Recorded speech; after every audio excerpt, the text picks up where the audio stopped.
네, 예비사회인들에게 큰 경험이 되는 인턴 경험기를 알아보는 거기어때 시간입니다. 오늘 거기어때의 주인공은요, 1부부터 우리와 함께해준 연세대학교의 김정환 학생이 그 주인공입니다. 안녕하세요. 예, 안녕하세요. 네, 반갑습니다. 안녕하세요. 네, 정환 학생 뭔가 지적인 분위기도 풍기고 1부에서부터 독립심 강하고 멋진 남자의 모습을 많이 보여줘서 오늘 더욱더 기대가 됩니다. 자, 먼저 자기소개를 통해서, 자세한 자기소개를 통해서 우리 잔매거진 시청자 여러분들께 인사 부탁드리겠습니다.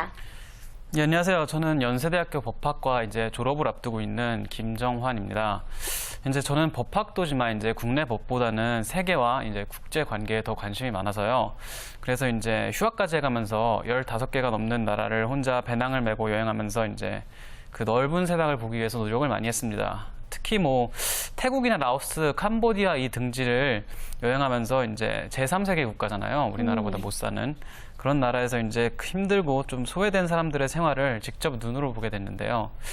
저는 당국에서 편하게 살고 있는데 너무나 대조되는 그런 지구 저편의 그들의 삶에 대해서 잔혹하게 가해지는 인권 유린 같은 거를 또 알게 되면서 그쪽에서 일어나고 있는 인권 문제에 대해서 많은 관심을 갖게 됐고요. 그래서 그동안 국가인권위원회, 주한유럽연합 유럽위원회 대표부, UN 인권 최고 대표 사무소에서 인턴으로 근무를 했었고요. 오늘은 UN 인권 최고 대표 사무소에서 경험했던 이야기를 들려드리기 위해서 이 자리에 나오게 됐습니다. 네, 그렇군요. 자, 근데 이력서 사진 왜 그래요? 그 이력서 사진을 보내드리라고 안 하시고 그냥 사진을 보내달라고 하셨는데 그래서 UN에서 일했던 사진을 보내드렸는데 그냥 법학과 학생 같은 사진이었습니다. 네, 실물이 훨씬 납니다. 사진 다시 감사합니다. 찍으셔야 될 것 같고요. 자, 좋습니다. 그렇다면 오늘 거기어때에서는요, 정환 군이 조금 전에도 이야기를 했지만 정환 군이 다녀온 곳입니다. 바로 UN 인권 최고대표 사무소에 대해서 알아보도록 하겠습니다. 지난 1993년에 설립된 UN 인권 최고대표 사무소는 세계 인권 선언문에 명시된 인권을 보호하고 증진시키기 위해 설립된 국제기구입니다. UN 인권 최고대표 사무소는 인권 활동을 증진시키고 조정하며 심각한 인권 침해를 대처하고 인권 보호를 위한 예방 조치를 실시하는 기관으로 스위스 제네바의 본부를 또 뉴욕에 지부를 두고 있는데요. 지난 1997년 국제연합기구 재정비 사업의 일환으로 인권센터와 통합되기도 했습니다. 네, 사실 유엔은요, 우리가 알기로는 이 자랑스러운 한국인이죠. 반기문 사무총장이 있는 곳이기 때문에 굉장히 익숙한 그런 곳인데요. 자, 이곳에서 어떤 일을 하게 됐는지 정말 궁금합니다. 인턴을 하면서 어떤 일을 직접 맡아서 했나요? 제가 인턴을 하면서 맡아낸 일들 보고서나 분석 자료 같은 거, 연설 등 초안 작성을 하는 것부터 시작해서 그 UN 본사가 말씀하신 대로 제니바에 있는데요. 그쪽에 인권 침해 관련 뉴스를 전송하기도 했어요. 제가 있던 지역이 태국 방콕에서 인턴을 활동을 했는데요. 그쪽에서 하면서 이쪽에 일어났던 일들, 태국 방콕 저희가 맡았던 지역에서 일어났던 일들을 스위스에 있는 제니바에 있는 헤드쿼터로 전송하는 일을 했습니다. 그렇다면 어떤 계기로 이곳에서 일하게 된 거예요? 이쪽에서 일한 계기는 말씀드린 대로 제가 인권 문제에 좀 늘 관심이 있었는데요. 우리나라 인권보다는 세계 인권에 사실 관심이 많았어요. 근데 그것을 담당하는 부서인 UN 인권 최고 대표 사무실이 있다는 것을 알고 또 국제 인권을 또 피부로 느끼고 체험하고 싶어서 그래서 태국으로 직접 가서 인턴을 6개월간 근무하게 됐습니다. 태국으로 직접 가서 본인이 관심 있는 분야에 대해서 이렇게 인턴 활동까지 했다고 하니까 참 대단한 것 같은데 사실 어떤 일이든 쉬운 일은 없잖아요. 특히 이렇게 우리가 모두가 다 아는 기관에서 일한다는 것 자체가 쉬운 일은 아니었을 것 같은데 일을 하는 내내 혹시 실수했던 일은 없었나요? 실수도 많이 했지만 가장 큰 문제가 언어적인 문제였는데요. 한국인으로서 영어를 그렇게 잘하는 편이 아니라서 그러니까 영어를 어느 정도 잘하긴 하는데 그쪽에 가면은 정말 다양한 국적의 또 다양한 인종의 그 외국에서 오신 분들이 모여 있어서 회의 같은 거를 하면 인턴들이 노트를 받아 적어야 되는데 너무나 많은 다양한 액센트들이 인도 액센트부터 시작해서 파키스탄 분도 계시고 아프리카 분도 계셔서 영어로 말씀하시는데 영어 발음을 하나도 못 알아듣겠는 있는 거예요. 그래서 노트도 하나도 못 적고 막 아니 뭐라고 말씀하시는 거지? 당혹스러웠던 경험들이 있습니다. 맞아요. 우리가 아는 영어는 미국식, 영국식 이렇게 나뉘기 때문에 다른 나라 사람들이 하는 영어 자체, 그래요. 맞아요. 받아들이기 굉장히 어려웠을 것 같은데, 자, 그래도 아무래도 이곳에서 일을 하기 위해서는 분명히 영어 실력, 특히 유창한 영어 실력이 필수가 아닐까 싶은데 어떨까요? 예, 맞습니다. 이제 최소한은 이제 전문적인 업무를 하고 보고서를 작성해야 되기 때문에 남의 발음을 못 알아듣는 일이 있어도 최소한 전문적인 그 보고서 작성 정도의 능력은 있어야 합니다. 어느 정도나 영어해요? 저희 좀 수치상으로 좀 물어봐도 될까요? 아, 저는 뭐 수치 토익 점수 뭐 그런 거, 980점인데요. 네. 얼마 안 되네요. 980. 90도 있는데요, 뭐. 그럼요. 대단합니다. 영어 구사 실력 굉장히 뛰어나다라고 일단 이야기를 해주셨는데 그 외에 또 어떤 점들이 좀 장점으로 작용을 했을까요? 일단은 스펙이나 이런 것보다는 일단 관련 그 인권 관한 진정한 관심이나 커밋먼트를 많이 보는 편이고요. 네. 또 이제 최근 세계에서 일어나는 인권 동향들, 특히나 그 태국 사무실에서 일하려면은 그 태국이나 미얀마, 라오스, 캄보디아 등지에서 일어나는 그런 인권 관련 인권 동향에 대한 빠삭한 지식도 필요한 것 같고요. 네. 또 유엔 체제 자체 내에 있는 유엔이 무엇인가, 또 어떤 기능을 하는가에 대한 그런 전반적인 지식도 필요한 것 같습니다. 네, 평소에도 인권 문제에 관심이 많았기 때문에 그곳에서 일을 하면서 아무래도 정한 학생 나름대로 많은 것들을 또 배우고 느꼈을 것 같은데요. 그런 부분들에 대해서도 소개를 해주실까요? 네, 인턴은 업무를 이제 보조하는 것과는 더불어서 이제 업무에 대한 경험과 지식도 쌓는 것도 매우 중요하다고 생각을 하는데요. 인턴으로 근무하면서 이제 유엔과 세계 인권에 대한 지식을 많이 쌓았습니다. 근데 거기서는 이제 뭐 국제법, 국제정치, 국제인권을 이제 그건 당연히 그렇고 이제 유엔 자체가 어떻게 돌아가는지, 유엔 자체의 체계 구조 원리, 그리고 또 유엔과 다른 정부와의 관계 혹은 유엔과 NGO와의 관계의 기능, 또 실제로 그것이 어떻게 작용을 하고 어떤 식으로 실무에서 그 연관이 되는지에 대해서 많이 배웠습니다. 네. 또 동남아 지역에 대한 전반적인 지식도 많이 늘었고요. 그래요. 그곳에서 일을 하면서 아무래도 정한 학생 나름의 정말 많은 것들을 좀 느끼고 배웠을 것 같은데요. 자, 아무래도 인권을 위해서 일을 하는 곳이다 보니까 아무래도 그곳의 분위기 자체가 굉장히 정의롭고 좀 씩씩할 것 같기도 하고 밝을 것 같기도 하고 그렇습니다. 정말 그곳의 분위기는 어떤가요? 그러니까 일단은 정말 유엔과 인권을 이렇게 합쳐버리면은 굉장히 사람들이 그 편협하지가 않고 굉장히 그 마인드가 참 트여 있으세요. 그래서 뭐 게이나 뭐 그런 성적 소수자부터 시작해가지고 인종적인 문제에서도 그냥 매우 편안하게 오픈된 마인드로 다루는 것이 참 그 보기 좋았고요. 또 이제 유엔 같은 경우에는 워낙 다양한 말씀드렸다시피 국적이나 또는 인종, 종교의 분들이 많이 계셔서 공휴일 같은 것도 이제 딱 보면은 우리나라도 이제 한국 대표의 공휴일인 설날이 있고 네. 또 이슬람도 이슬람만의 공휴일이 있으면은 그런 것들을 이제 다 이게 쉬게 돼요. 유엔에서 무시할 수가 없기 때문에 각각의 문화를. 그래서 그게 참 인상 깊었습니다. 그래요. 복지 제도는 어때요? 복지 제도는 이제 유엔이 미국 공무원에 준하는 그 보수를 지급하고 있다고 제가 알고 있거든요. 네. 그리고 이제 63세까지 이제 정년이 보장되고 그 이후에도 계속 연금이 나오는 걸로 알고 있어서 매우 잘 돼 있고요. 실제로 유엔 사무실 같은데 큰데 가보면은 안에 뭐 이슬람 문화권들, 종교를 가지신 분들이 기도하는 장소도 있고, 뭐 성당도 있고, 교회도 있고, 불교 신전도 다 있고, 온갖 종류의 뭐 할랄 음식이나 뭐 베지테리안 음식들도 식당에 다 갖춰놓고 있습니다. 정말 다양한 인종들을 위해서 여러 가지로 이제 제도적으로 좀 잘 마련이 되어 있는 것 같은데 저 또 궁금한 거 있어요. 반기문 총장님 혹시 만나보셨나요? 제가 거기 있을 때 안 오셔서 못 만나봤습니다. 네, 아쉽기도 하네요. 자, 좋습니다. 자, 그렇다면 지금 듣고만 있었던 유라 학생 입장에서도 궁금한 내용도 참 많을 것 같은데 유라 학생의 궁금증 이전에 친구들의 궁금증을 모아왔다고 하죠? 네. 유엔 인권 최고 대표 사무소에 관한 궁금증을 모았는데요. 첫 번째 질문부터 함께 보시죠. 경희대 회계수목과 4학년 조영창입니다. 유엔 인권 최고 대표 사무실 반복지점에서 근무하셨다고 하는데 한국에선 경험할 수 없는 특별한 인권 운동이 혹시 있나요? 네, 우리나라에서도 인권 운동이라는 것 자체가 분명히 있습니다. 자, 그렇다면 유엔에서 하는 것은 좀 다를까 싶기도 한데요. 어떤가요? 대답을 좀 해주시죠.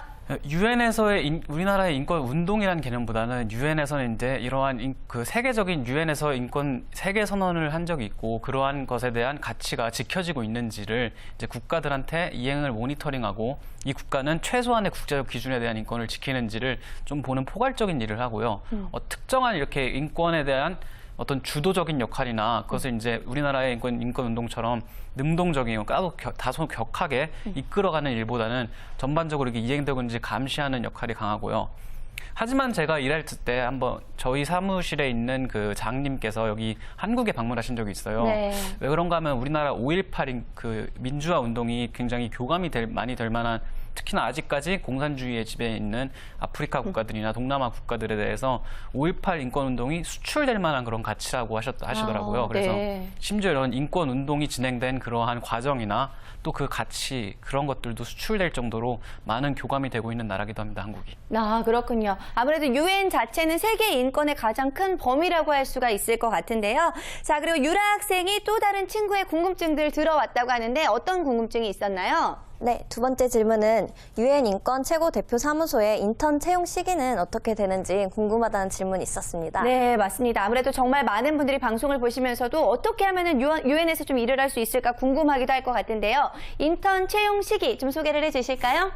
네, 유엔 인턴은 사실 많은 부서가 있고 또 상시 채용입니다. 그래서 유엔 인턴십에 관한 정보는 이제 그 인터넷 홈페이지가 있어요. 유엔 인턴십이라는 그쪽에서 얻을 수도 있고요. 또 제 옆부서에서 근무하셨던 분은 그 환경부에서 오셨는데요. 또 환경부, 외교부, 노동부 이쪽에서 또 각 관련 국제기구에 인턴을 보내는 경우도 있습니다. 네. 또 이제 요즘 보니까 페이스북에 그 유엔 관련된 그 직업 유엔 커리어인가 하는 페이스북 페이지가 있더라고요. 그걸 네. 라이크를 한번 누르시면은 계속 유엔 관련 채용 정보가 인턴부터 시작해서 정직원까지 계속 뜨게 돼서 그것도 굉장히 좋은 것 같습니다. 그럼 정한 학생은 어떤 루트로 들어가게 된 저 거예요? 같은 경우에는 이제 인권 관련된 단체가 OHCL 있다는 게 알아서 그쪽에서 연락을 하고 또 그쪽에 또 아시는 분이 또 한 명 계셨어요. 그래서 인터뷰를 보게 돼서 그러니까 아시는 분을 통해서 이제 인터뷰를 그쪽에서 보게 돼서 그 인터뷰를 통과해서 개인적인 연락으로 들어가게 됐습니다. 네, 아무래도 정말 관심이 있고 문을 두드려야 이 문을 열 수가 있을 것 같은데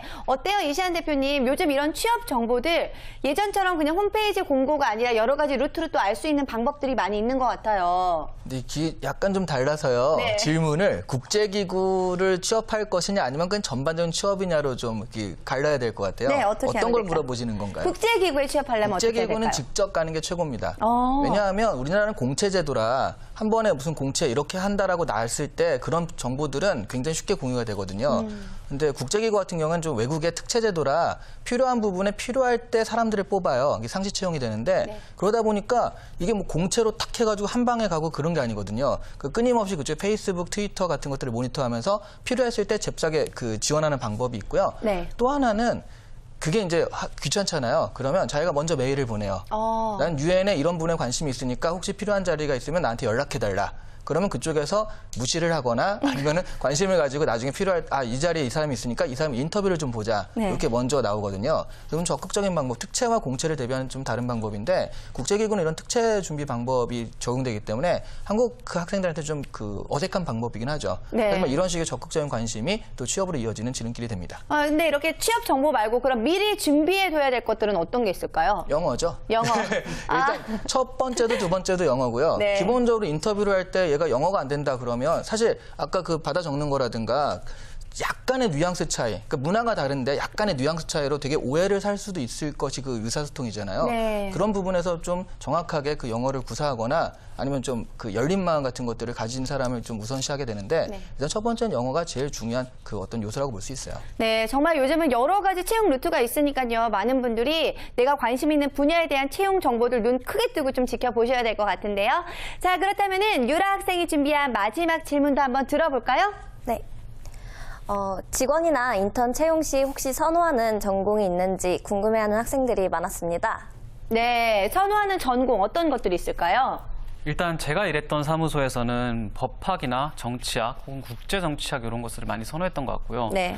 전반적인 유엔 인턴이나 직원들께서도 이제 전공들이 대부분 정치학, 국제정치학 혹은 법학을 전공하시고 계셨던 것 같습니다. 네, 사실 저는 정한 학생에게 직접 이야기를 듣기는 하지만 유엔 같은 곳은 뉴스나 아니면 영화에서나 나왔던 그런 곳일 것 같기 때문에 그런 곳이기 때문에 많은 취준생들도 이야기를 들으면서 와 이런 꿈 같은 곳은 또 어떻게 들어갈까 궁금하기도 할 것 같은데 사실 국제기구를 직장으로 삼는다는 것 자체는 어떨까요, 대표님?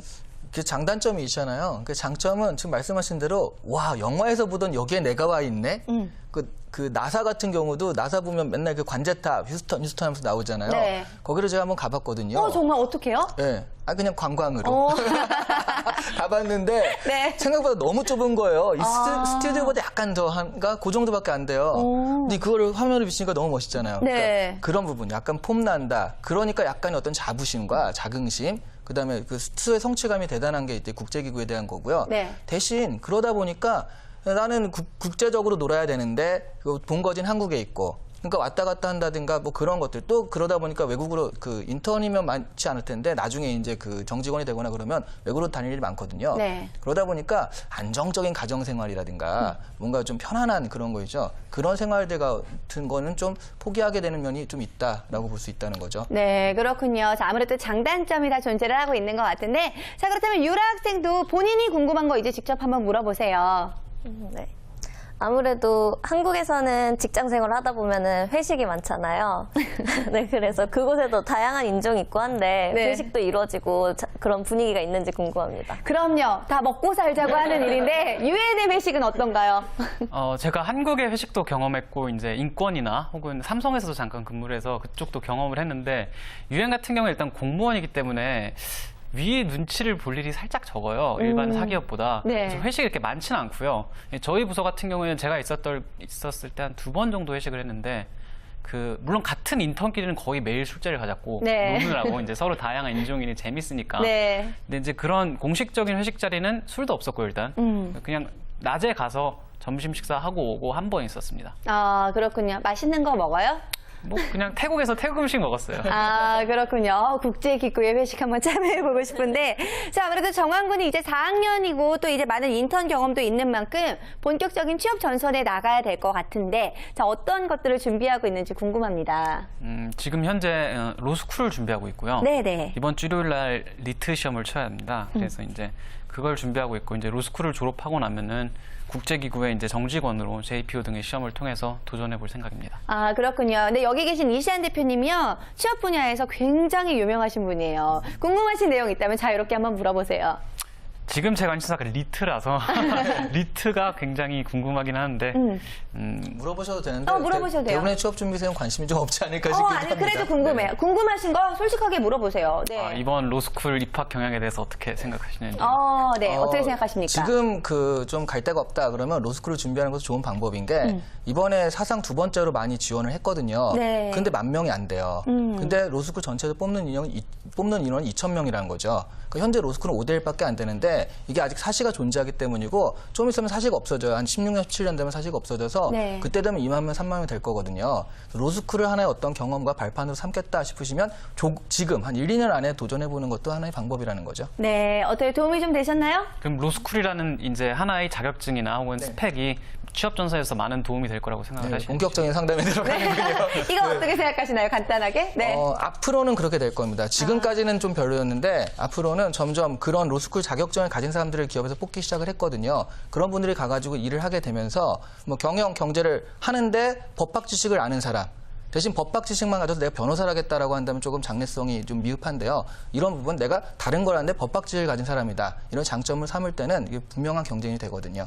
네, 그렇군요. 자, 그렇다면 정원 학생 마지막으로요. 인턴을 꿈꾸는 많은 분들을 위해서 응원과 조언의 메시지 전해주실까요?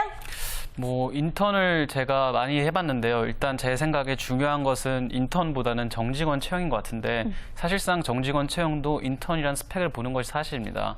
그러니까 자신이 정말 하고 싶고 그런 분야의 그 면접 같은 거나 지원 같은 거 하다 보면은 이 사람이 얼마나 똑똑하거나 얼마나 스펙을 많이 갖고 있냐는 생각보다 많이 보질 않고요. 네. 이쪽 분야에 얼마나 진지하거나 이쪽 분야에 얼마나 열정이 있냐를 더 중요시하는 것 같습니다. 이 사람이 얼마나 장래에 미래성이 있는지를. 그래서 자신의 진정한 열정과 혹은 자신의 진정한 관심사를 가지고 도전을 해보면은 어떤 인턴이든 쉽게 들어가시지 않을까 생각합니다. 네, 좋습니다. 정환 학생이 정말 실질적으로 많은 경험을 통해서 여러분께 좋은 조언 전해주셨는데요. 자, 다음 주에도 거기어때는 계속됩니다. 자, 본인의 인턴 스토리를 공개하고 싶으신 분들 화면으로 나가는 연락처로 연락 주시길 바라겠고요. 또 구직자들이 알고 싶어하는 궁금증도 받고 있는데요. 자, 과연 다음 주에는 어떤 기업이 소개될지 여러분들 기대 많이 해주시길 바라겠습니다. 자, 오늘 함께해 주신 이시안 대표, 김유라 학생, 김정환 학생 모두 고맙습니다. 예, 감사합니다. 수고하셨습니다. 감사합니다.